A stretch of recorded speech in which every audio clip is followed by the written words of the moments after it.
एक महात्मा 20 वर्ष से पेड़ की छाल सूखी हुई खाते थे, किस लिए? काम विजय के लिए। किसी भी तरह का शरीर में पुष्टता ही ना होगी तो काम क्या करेगा? अवस्थि मात्र हुए रहे शरीर, हड्डी हड्डी शरीर में रह गई थी और तपस्या करते सूखी छाल जो पपड़ी होती है ना वृक्षों की, वो मार पाते तो बस कोई भोजन नहीं, कोई पत्ता नहीं, कोई फल नहीं, कुछ नहीं। तो ऐसे हो गए थे। जब 20 वर्ष हो गए तो कामदेव प्रकट हुआ सामने, क्योंकि वो उसी योग्य थे, और कहा हम तुम्हें परास्त करेंगे। तो उन्होंने मुस्कुरा के कहा तुम्हारी ताकत क्या कि तुम मुझे परास्त कर लो। बोले अच्छा चलते हैं। चला गया काम। दूसरे दिन जहाँ वो पपड़ी खाते थे ना, वहाँ हलवा लगा मिला, हलवा। अब उनका दिमाग काम किया कि जंगल में, घोर जंगल में बढ़िया सुगंधित घृत युक्त मिष्ठान। उन्होंने समझा मेरी तपस्या से डरकर मुझे दे रही। तो मुंह मार मार करके जहाँ जहाँ पपड़ी खाते थे वहाँ हलवा लगा मिला, हलवा पाया। 20-25 दिन हुए, थोड़ा खून दौड़ा नस नाड़ियों में। अब एक दिन वो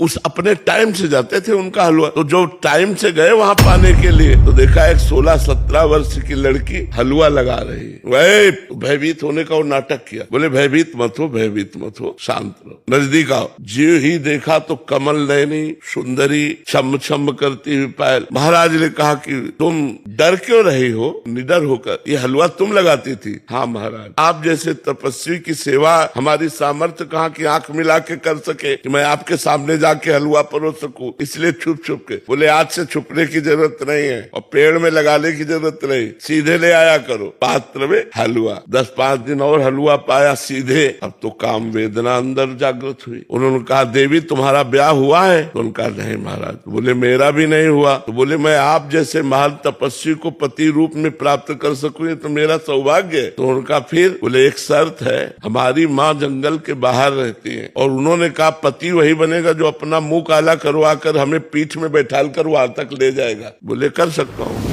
घुटनों के बल चल करके जब वहां ले गए तो कामदेव खड़ा था और बोला देख तेरी तपस्या को नष्ट नहीं करना चाहता, केवल ये दिखाना चाहता हूँ कि घुटनों केवल आया है एक मेरी माया के इशारे से। अगर मैं 5 बार संदान कर दूं तो तेरे हाल क्या होंगे? तो उन्होंने एक उपमन्यु नाम के महर्षि थे, वो जब बाल्यावस्था के थे तो अपने मित्रों के साथ वो किसी दूसरे ऋषि के घर खेलने गए। तो वहाँ उन ऋषि ने अपने बच्चों के साथ उनको भी गाय का दूध पिलाया। बड़ा अच्छा लगा। वो जो ऋषि गाय का दूध पिलाए वो उपरोहित कर्म करते थे, और ये जिनके पिता उपरोहित कर्म नहीं करते थे, ऐसे के पुत्र थे उपमन्यु जी। उपमन्यु जी घर आए और कहा हमें दूध पिलाइए। बहुत हट किया तो उन्होंने समझाया कि हम उपरोहित कर्म नहीं करते, हम तो जंगल के कंदमूल फल से अपना गुजारा करते हैं, तुम्हें कहाँ से गाय का दूध पिला दे। जब बहुत हट किया तो जो जंगली चावल होता है उसको पीस करके उन्होंने दिया। बालक थे तो उन्होंने पिया और कहा ये वो दूध नहीं है जो उनके घर में। माँ ने डांट के कहा यदि तुम्हें दूध चाहिए भगवान शंकर की तपस्या करो और तप के द्वारा वरदान प्राप्त करो, क्षीर समुद्र का दूध पियो। गाय की क्या बात है, क्षीर समुद्र का दूध पियो। तो उन्होंने कहा हमें भगवान शिव की साधना का उपदेश दीजिए। तो ब्रह्म ऋषि थे उनके पिता, उन्होंने उनको दीक्षा दी भगवान शिव की और आराधना बताई। तो उस समय उपमन्यु जी ने दाहिने पैर के अंगूठे के बल खड़े होकर हाथ उठा करके भगवान शिव का मंत्र जपे। बहुत काल व्यतीत हुआ तो भगवान शिव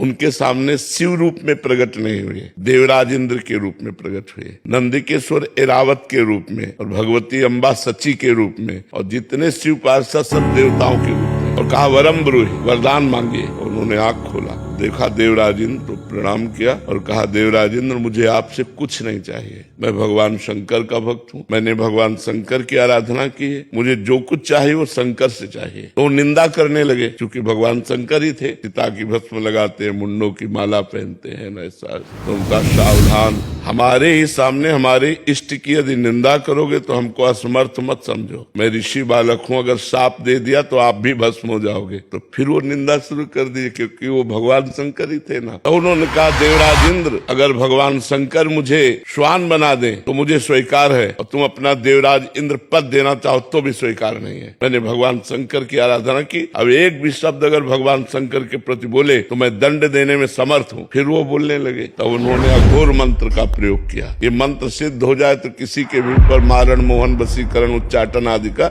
इसे अघोर मंत्र कहते हैं। क्योंकि हम सही उपासना से आए इसलिए हमें इसका ज्ञान है। जो ही मंत्र को प्रहार किया, जल लेकर करके, तो नंदिकेश्वर ने जल को लोप लिया और कहा, अपने इष्ट मंत्र से इष्ट पर ही प्रहार करते हो। तो देखा भगवान शंकर नंदिकेश्वर पे विराजमान, उमा सबसे पार्षद, तो उनका प्रभु ये क्या लीला थी। तो उनका मैं तुम्हारी अनन्यता की परीक्षा ले रहा था, तुम अनन्य निकले, इसलिए जाओ, रोज तुम्हें क्षीर समुद्र का दुग्ध मिलेगा, अजरश्चैव अमरश्चैव, और जिस समय तुम मेरा ध्यान करोगे उसी समय मैं तुम्हें दर्शन दूंगा। बहुत वरदान की झड़ी लगा दी। माना वो मुझे झुका देगा लेकिन मुझे नष्ट नहीं कर सकता। विषय बलवान है मानते हैं, पर भगवान से बलवान नहीं है। जब नाम भगवान को अधीन कर सकता है तो विषयों को क्यों नहीं अधीन कर सकता। हम करोड़ बार हारेंगे लेकिन हर बार उठकर भगवान की तरफ ही भागेंगे। देखते हैं माया जीतती है, मायापति की शरणागति। हमारी विजय होगी, क्योंकि भगवान के वचन है, नामे भक्ता प्रणश्यति, मेरे भक्त का नाश नहीं हो सकता। नाम जप करो, खूब नाम जप करो, उत्साह पूर्वक नाम जप करो, धैर्य पूर्वक नाम जप करो।